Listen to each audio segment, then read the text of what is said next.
Welcome to the most epic game of chess you will ever see. In this video, we will witness two masterminds battle it out on the board in a game filled with strategy, tactics, and sheer brilliance. Get ready to witness some mind-boggling moves and mind-blowing combinations. Today, we have an exciting game between Ikwan_Nazir, playing white, and Bayan2445, playing black, on chess.com. We start with 1, e4, a common opening move that aims to control the center of the board. Black responds with c5, the Sicilian defense, which is a popular choice to challenge white's central control. Moving forward, we see white playing 2, d4, aggressively taking more space in the center. Black responds with 2, cx d4, and white takes with the queen on move 3. This is not a typical response in this opening, but it does aim to disrupt black's pawn structure and limit their options. Black continues with 3, nc6 and 4, e6, allowing their knight and bishop to develop. The Sicilian defense is a popular opening played by black in response to 1, e4. The Smith-Morra Gambit is a variation of the Sicilian defense where white sacrifices a pawn in order to gain control of the center of the board and open up lines for their pieces. The opening begins with 1, e4 circa 5, where black challenges white's central pawn. White responds with 2, d4, attacking black's pawn with their own. After black captures the pawn with 2, cx d4, white plays 3, qx d4, attacking black's knight on c6 and preparing to castle kingside. Black responds with 3, nc6, attacking white's queen and developing a knight. At this point, white plays 4, qd1, retreating the queen and allowing black to gain control of the center with their pawns. White is willing to give up a pawn in order to create an open game and place pressure on black's position. This opening is often played by aggressive players who enjoy sharp, tactical positions. Overall, the Smith-Morra Gambit is an interesting and aggressive variation of the Sicilian defense that can catch unprepared opponents off guard.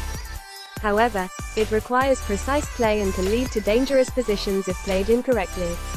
Continue to the game, white responds with 5, nf3, aiming to control the e5 square, and black plays 5, a6, to prevent white's knight from attacking the bishop on b7. We see some maneuvering with 6, nc3 and 7, bc4, before white finally settles on 8, bb3, completing the development of their light-squared bishop. Black responds with 8, nf6, aiming to develop their knight and put pressure on the center of the board. White castles kingside on move 9, prioritizing the safety of their king. On move 10, black plays 10, h5, which may seem like a waste of time at first, but it aims to create a secure square for their king's knight on h7. White responds with 11, qd2, connecting their rooks and keeping an eye on the h5 square. Black plays 11, b4, which is a sharp move, trying to disrupt white's pawn structure and create some counterplay. White responds with 12, na4, attacking the b6 pawn and potentially threatening to take on c6 as well. Black decides to ignore the threat for the moment and instead plays 12, ng4, attacking the knight on f3 and putting pressure on white's kingside. White responds with 13, bb6, attacking the queen and forcing it to retreat to b8. Black plays 14, nce5, attacking the knight on c3 and putting pressure on white's center. White responds with 15, rfd1, connecting their rooks and keeping an eye on the d-file. Black plays 15, nxf3, sacrificing their knight for a chance to create some threats. White responds with 16, gxf3, taking the knight and opening up the g-file for their rook. Black plays 16, g6, trying to defend their bishop on f6 and create some counterplay.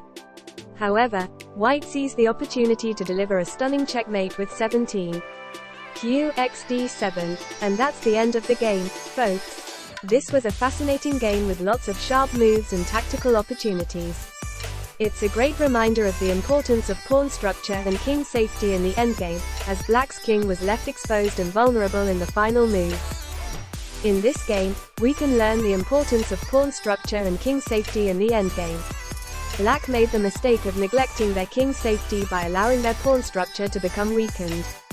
The move 11, b4 might have seemed like a good idea at the time, but it ended up creating weaknesses in black's pawn structure that white was able to exploit later in the game. Another key lesson from this game is the importance of being aware of your opponent's threats and being proactive in defending against them. White's aggressive play in the opening and middle game allowed him to maintain control of the board and put pressure on black's position. Overall, this game reminds us of the importance of thinking ahead and being strategic in our decision-making. It's important to consider the long-term consequences of each move we make and to be aware of our opponent's potential threats at all times. And that's a wrap. I hope you enjoyed watching this epic game of chess as much as I enjoyed bringing it to you. If you want to see more exciting games like this one, don't forget to subscribe to my channel and hit the notification bell. Also, if you want me to analyze your games or have any feedback, feel free to leave a comment below. Thank you for watching, and until next time, keep playing and keep winning.